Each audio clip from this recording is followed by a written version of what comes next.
Good evening guys, happy Valentine Day. আজি আহিছো ইয়া নতুন ব্ৰিজখনত ব্ৰহ্মপুত্ৰৰ ওপৰত দ্বিতীয়খন ব্ৰিজ নৰ্থ গুৱাহাটী যোৱা বহুত মানুহ হৈছে নতুন ব্ৰিজখনত আহিছো ব্ৰহ্মপুত্ৰৰ ওপৰত দ্বিতীয়খন ব্ৰিজ আজি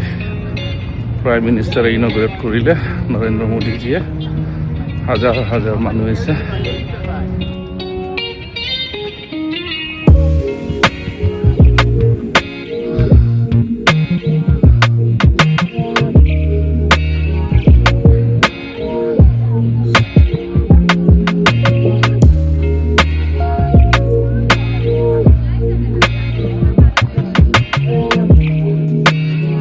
সুন্দৰকৈ সজাইছে চাওক এমেজিং লাইট ভিয়েটনামৰ বানা হিলছত গ'লে আপোনালোকে এনেকৈ দৃশ্য উপভোগ কৰিব পাৰিব